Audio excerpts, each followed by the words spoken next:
Assalamualaikum warahmatullahi wabarakatuh. Sebelum pelajaran pendidikan agama Islam dimulai, marilah kita mengucapkan basmalah bersama-sama. Bismillahirrahmanirrahim.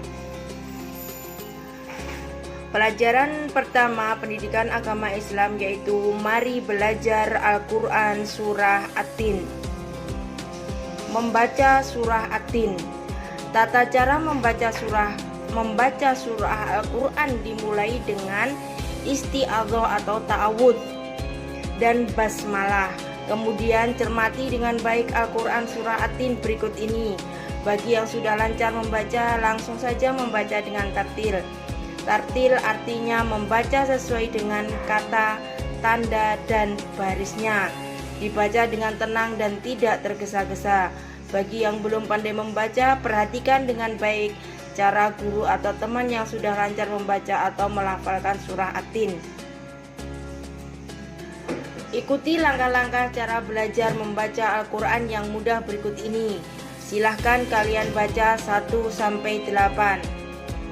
Selanjutnya, makna kandungan surah At-Tin. Ibu akan bacakan surah At-Tin, tolong kalian dengarkan betul-betul. A'udzu billahi minasyaitonir rajim. Bismillahirrahmanirrahim. Wattini wazzaitun wa turi sinin wa hadzal baladil amin. Laqad khalaqnal insana fi ahsani taqwim.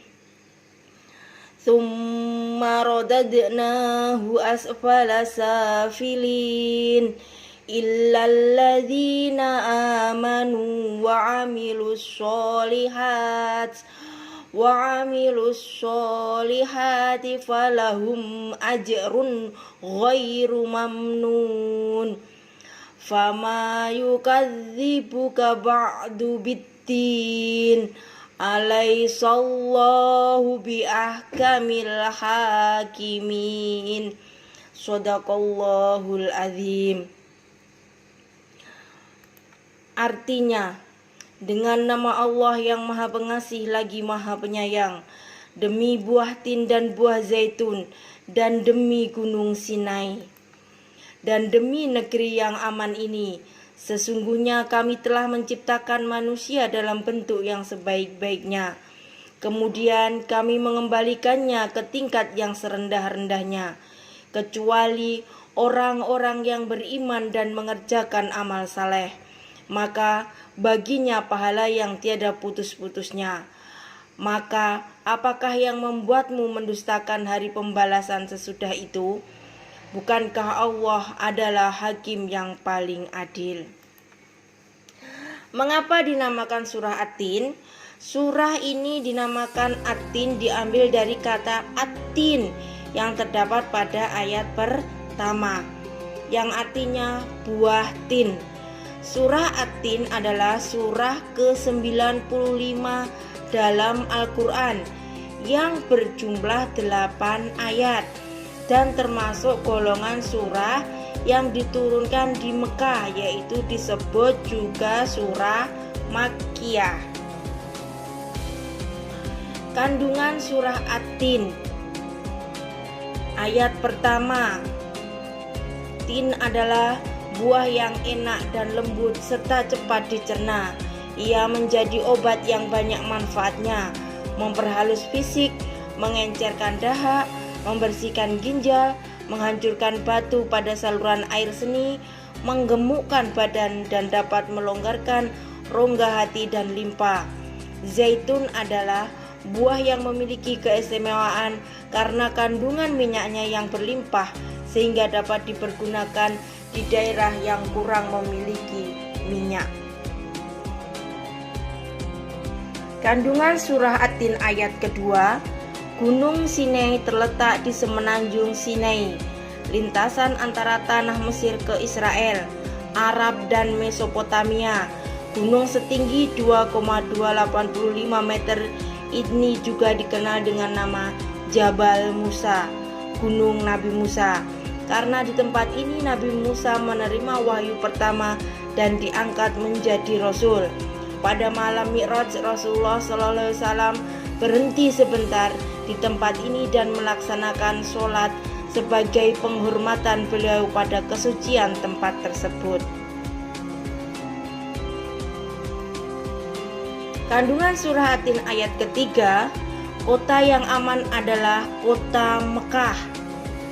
Kota ini disebut dengan kota yang aman karena siapapun yang memasukinya terjaga keamanan dan keselamatannya.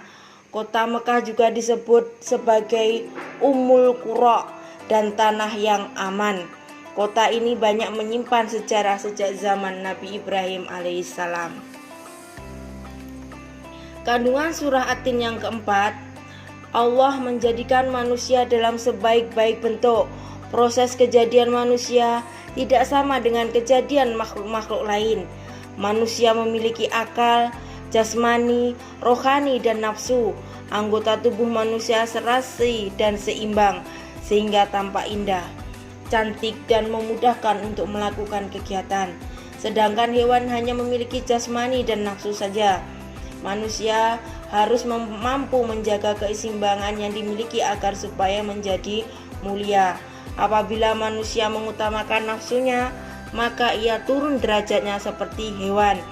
Selain rohani, manusia dibekali dengan akal pikiran agar supaya dapat membedakan yang baik dan yang buruk. Kandungan surah At-Tin ayat kelima, Allah mengingatkan manusia sekalipun mereka sempurna, tetapi dapat turun derajatnya menjadi hina karena pengetahuan, sikap, dan perilakunya apabila telah keluar dari aturan yang telah ditetapkan oleh Allah melalui Rasul-Nya.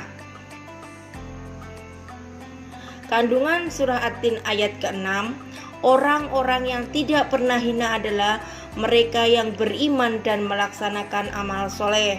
Orang yang demikian itu akan selamat dari kehinaan dunia dan akhirat. Contoh orang yang beriman dan beramal soleh terdapat pada gambar berikut. Orang yang sedang melakukan sholat, orang yang sedang bersedekah, orang yang sedang menolong orang lain.